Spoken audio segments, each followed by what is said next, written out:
These are just 32 byte strings. And on your Mac or on your Windows machine or Linux machine, you have these files that are indexed by these names, and they'll just point to just long buffers of data. Solana works almost exactly the same way, except the way that we refer to these objects is called accounts. And this public key thing, how you can think about it is that it's half of a key pair. This is where you get the aspect of cryptography, right? You have 64 bytes that correspond to this key pair object, where the first 32 represent the secret that only you know about. So if I have access to a public key, or if I know this public key, what I'm really saying is that I understand these first 32 bytes. That's my secret. The remaining 32 bytes are what are called the public key, and this is what accesses this file or account that we're talking to on Solana runtime. So the really special property about this is that I can derive the private key, or I can derive the public key from the secret key. Knowing this 32 byte secret key allows me to figure out what the public key address is, and I can essentially verify that I am the owner. So this key pair model is really analogous to a representation of ownership. And these public keys just act as addresses to these buffers of data. That's at a very high level what you need to understand about the Solana programming model. How it actually works is a little bit more complicated. I don't want to go into this diagram in too much detail because I want to show you a bit of code. But the idea is that you have these Rust programs that you upload to the blockchain, and these programs are going to get executed when users interact. Users will send transactions to the blockchain that will execute those commands. And those clients can be written in JavaScript and Rust and Python, really whatever you want. They send messages through this JSON RPC that will route your message to the program, and the program will perform execution on whatever you pass it in. When the programs actually interact with this data, the objects themselves only have a few pieces of metadata that are relevant. The main ones are this data field, which is that byte array I've been referencing, right? It's like if you have the file and you pulled out the raw bytes of the file, that's what gets stored in this data array. There's also an owner, which is a really interesting concept. But I think before we can talk about owners, we'll have to talk about what programs are. This is really like a Linux file system. All of the account buffers you work with, they can represent anything, including programs. So when you want to execute a smart contract, all that smart contract is a special type of account where the executable code of that program is stored in the data buffer, right? And that program will have a specific address.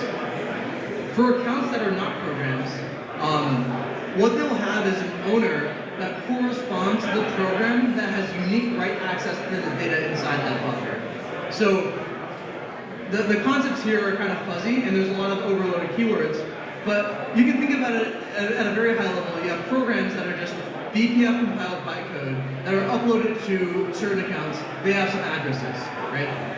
That's one type. The other type is a data buffer, and they also have data. In the data buffer, the owner of that particular account is going to be the 32 byte address that points to the program that owns it, right? So I drew a little diagram here. It's a little bit fuzzy, but maybe we can kind of see that. So suppose we have a program that owns an account A, right? What that means is that this program has the unique ability to modify the contents of that account. For some other program, we're calling it P2, if that tries to write to A, it will fail, right?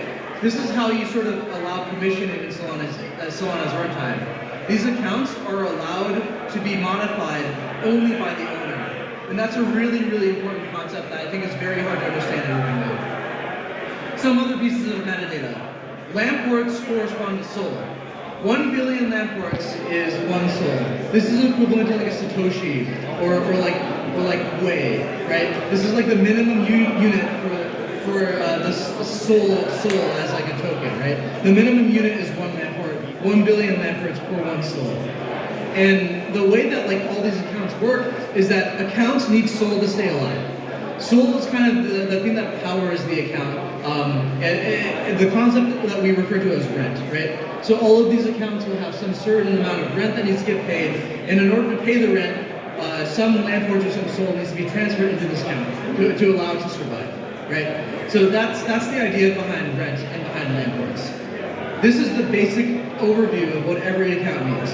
Every account needs some data array, corresponds to the bytes, needs lamp ports, corresponds to the amount of Sol that either keeps it alive or allows you to spend, And you have an owner, which is the unique program that has the ability to modify the contents or the land ports of that account. Now we'll talk a little bit about program inputs before diving into the first program. So a program will take in an ID, a list of accounts, and instruction data. The way that I really like to think about this is it functions really similarly to running a CLI.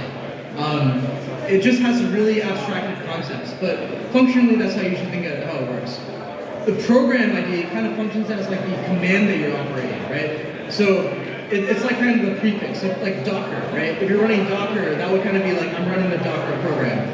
Then you have instruction data, which corresponds to like the subcommand that you're running, right? This is like saying, I have a program that supports multiple different types of operations, but I need a way to sort of like tell the program which operation to run. That's all done through the instruction data. There's some bytes in here that you can use to basically switch between different commands that you're executing. A really simple program might have two commands, transfer and withdraw. The way that you can sort of like split this is you can use a single 1 byte object to sort of say 0 corresponds to transfer, 1 corresponds to withdraw. And the rest of this instruction data can be used as like parameters that are passed into the function, right? So you can use some identifier to identify which function you're trying to execute, and the rest of the data can correspond to what the parameters of that function are. The part that's interesting and kind of hard to understand is this concept of accounts. But the way that Solana is able to modify any data whatsoever is that every single program needs to know what data it's reading and what data it's writing. It has no ability to look this up dynamically, right? Normally, what you would kind of like is like the ability to read files. If you're writing a program in like C or Python or JavaScript, there's usually a functionality to like read some data store, like make a call to some database or read a file, load that data. Solana does not have that capability. So what you have to do is you have to pass it all of the inputs you want to work with. All of those inputs are going to be stored inside this list of accounts. And that should be enough information, or I think after thinking about this for a long time and like working with the code, you'll realize that this is enough information to actually build something. Because essentially, what we're building is a really complex CLI. We're building a system where we tell it, I want to execute this function with these inputs, and I want to modify these pieces of data. Once you have that, you have the building blocks of a really simple state machine. And what Solana programming is essentially just like figuring out how to use the interface and constructing that state machine. So this is essentially all I wanted to cover with like kind of the brief overview of like Solana programming, at least to give you some context before I just start diving into this first code. Before I do that, are there any questions from you guys? And it's really loud here, so you might have to scream a little bit.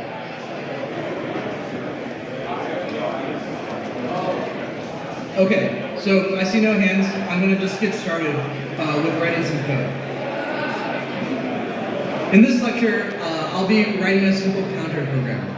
So what this will do is it will just take an account, like a free data buffer file, it will allocate it with an empty number, it'll start as a 0, and I'll build a CLI or a function to increment that counter. So let's do that real quick. Let's take a look at what we have to work with. So first, I'll show you guys the file structure, right? This is a simple Rust program. There are 6 files I've been working with, but really, we can just follow the path, one file at a time. The entry point is where everything starts. So when you send an instruction to the blockchain, what will happen is that eventually that data will get routed to this process instruction function right here. It's defined with this macro. This macro tells the Solana runtime that this process instruction function is the entry point of everything that takes in the inputs that you passed in. After it goes here, it routes then to this function called process instruction. Let's open that up in a new file.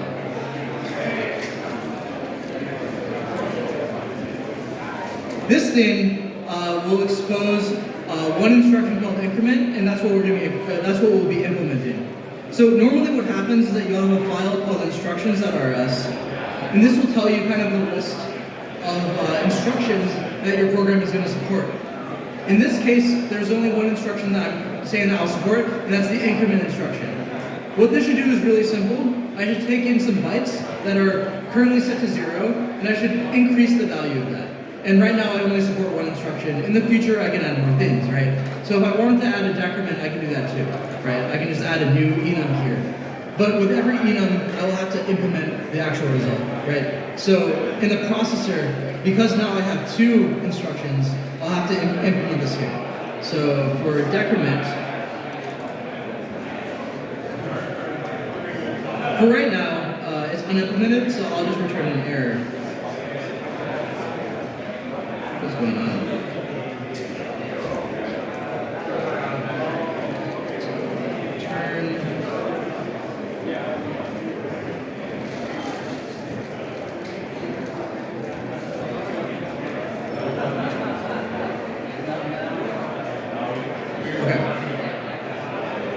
The other thing you'll need in this program is that this counter object isn't defined. So I need to actually define a counter, which should only just contain a single number, right? Usually all of the state objects you work with will be defined in a file called state.rs. In this case, this counter is super simple. All it will contain is a U64, which is an 8-byte unsigned number with a count. When this is initialized for the first time, this value will be 0, but once I load in this object, I should be able to just increase the value, right? So in the source code, what I'll do when I implement this instruction is I'll just do exactly that.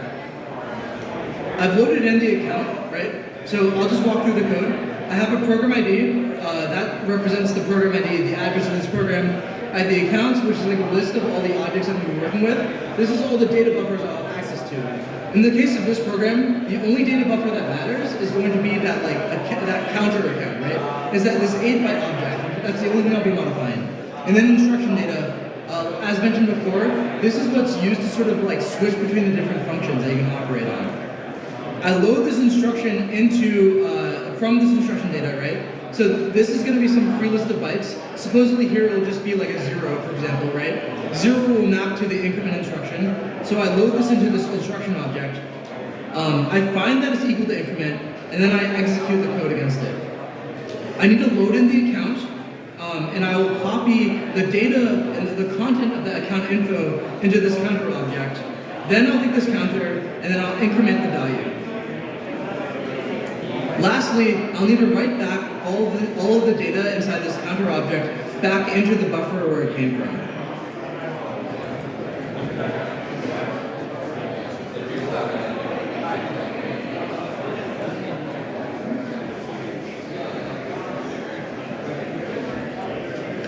After doing this, this will have taken the increment counter and written it back into the raw state, right?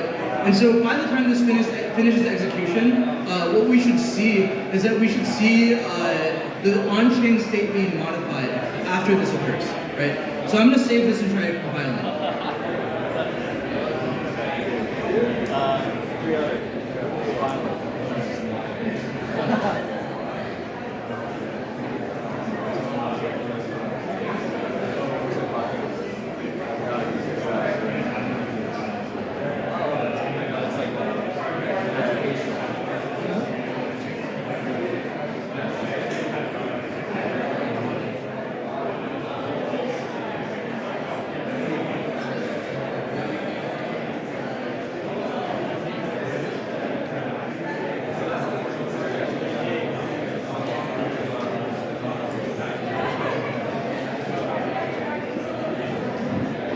I didn't save this file, I think.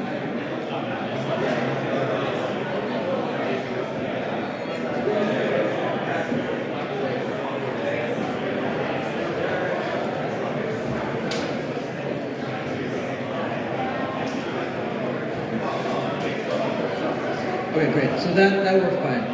I'm going to format the code. And then you'll see that this cargo build BPF function will, this is a special thing that the Solana program runtime has built in. It's an extension to the cargo command, which is what you use to compile Rust programs. This will, instead of compiling the Rust program to the native computer architecture that you're running on, so on Macs it's usually x86. If you're running an M1 chip, that'll be Arch. Instead of compiling to that instruction set, you'll compile it down to BPF, which is in a specific instruction set that the Solana runtime will use to execute the code. It will also expose a function here, a command line function to deploy the program, right? So when I copy this and paste it, this will actually take my compiled source code and upload it to DevNet if my internet is working. Looks like my internet's not working, so usually what I do in this case is I'll start up what's called a local validator.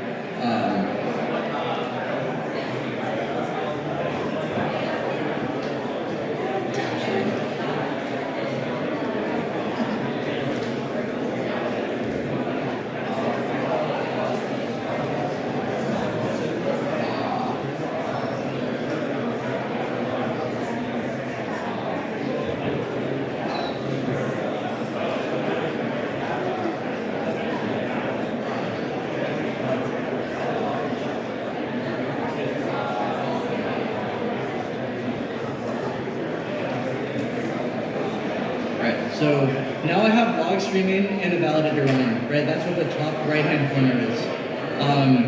And then now when I upload this program, we'll see that it's actually uploading to this local validator I'm hosting, right?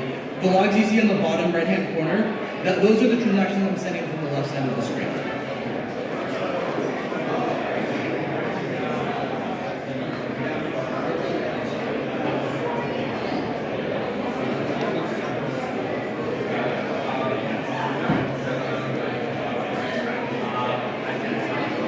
And there we have it. It spits out the program ID that I get uploaded to. So what this tells me is that in my local validator, this address 7482, at that address will contain the program I just uploaded. Now, what we'll do is we'll start up a really simple JavaScript client and try to send some transactions to the blockchain.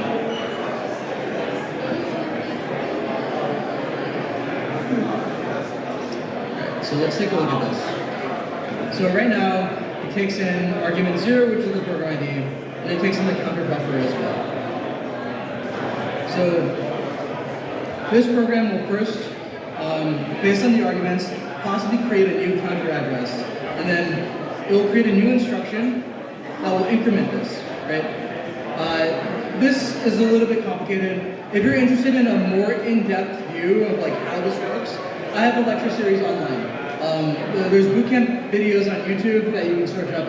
It's in the Solana Labs YouTube channel. It might be too much to explain in like the remaining 10 minutes I have, like how all this works. But essentially, what is happening here is that I'm constructing the transaction that I'll be sending to the blockchain, and the actual send happens with this call here, right? I package together a transaction with what I want to execute. I'm going to send it to the blockchain, and when it's on the blockchain, it will actually like execute that code that I just wrote. The one change I have to make here, though, is I need to point this at my local validator instead of pointing it at DevNet. So to do that, I'll just copy this address here and paste it in place of the client.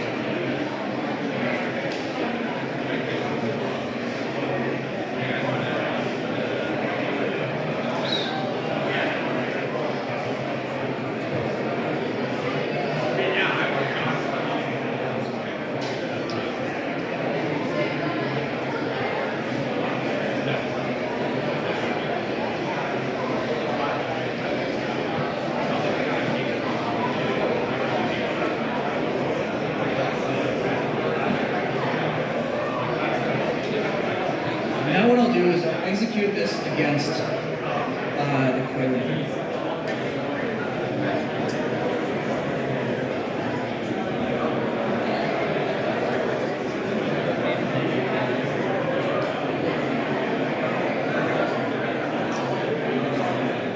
Sorry, give me 1 second.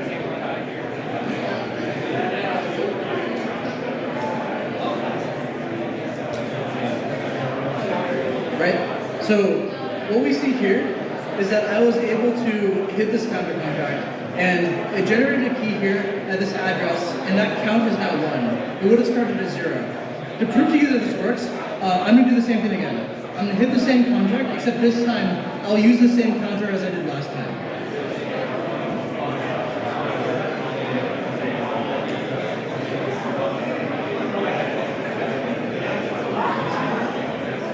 So So now we see the count as 2, and I can keep doing this over and over again, and we'll see the count increase over time. Now it's 3.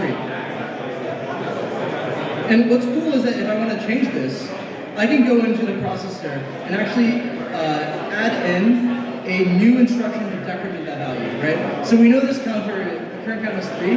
I'm going to implement for the last thing, like a decrement instruction that will actually decrease the value of this counter.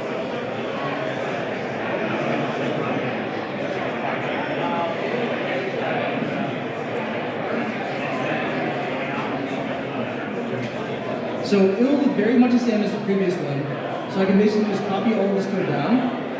Except all I need to do here is I'll need to just subtract 1 from this counter.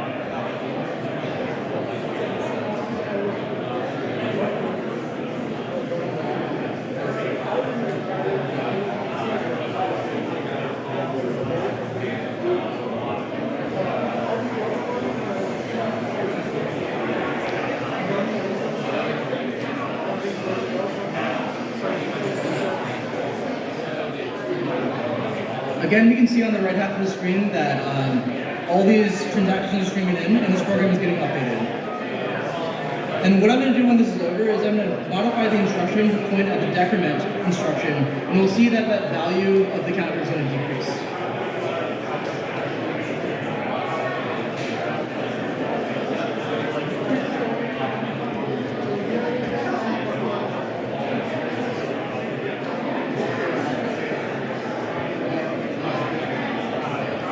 So the way that we index the instruction is by this enum, right? The 0 enum corresponded to the increment instruction. If I increment this value, it will then correspond to the decrement instruction. So this small change should allow me to decrement the counter. So if I run this code again, same as before, we remember the last time the count was 2, it was 3, it decremented down to 2, right? If I run this again, we'll see it go all the way back down to 1. Right? There is, however, a bug in the code. So the bug is if I decrement here, right now it's 0, right? If I decrement this one more time, what do you guys think the value is going to be? This will overflow a U64, and the count is going to be massive. Oh, it looks like it just failed. This is a JavaScript problem. JavaScript only supports up to 53 bits, but we already know something exciting funky here. Because what was happening is that once we loaded this number in for a second time, we actually overflowed the U64. So now that number actually came much larger than it needs to be. So if we want to mitigate this issue, all we need to do in the source code is just modify a bit of stuff. So if I open up the processor again, I can do counter.count saturating sub 1, and this will allow me to basically cap the bottom at 0. So if I try calling decrement on a count of 0, it won't break. So the last thing I'll do is I will compile this program one more time and demonstrate that.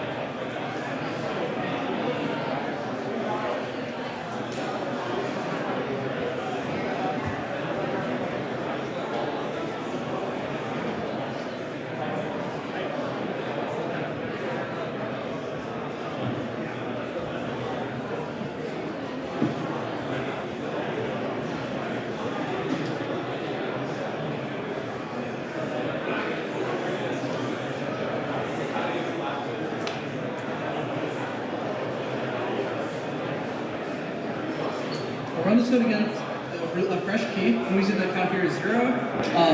And if I try to decrement this key again, nothing's going to happen. It's still going to be 0. So the overflow exploit was fixed that way. Yeah, this is a basic. I don't expect anyone to have a good sense. If you've never programmed on Solana before, this is not going to be your crash course tutorial. Next day you'll be building your own program. This is just going to give you a flavor of what needs to be done to start building on chain. Generally speaking, you'll have a contract written in Rust that you'll be modifying and debugging, and you'll have a client that's written in JavaScript or Python or Rust that you'll use to hit that other contract. And through a bunch of iteration and trial and error, that's how you can start getting some more airtight, sophisticated code running. Yeah, thank you so much for your time. If you have questions, I'm going to be free. My desk is somewhere around this corner behind those whiteboards. Come find me and I'm happy to answer. Also, later today around 4:30, I'll be holding an office hours downstairs. So if you have questions about code or the project you're working on, feel free to meet me down there. Thanks so much.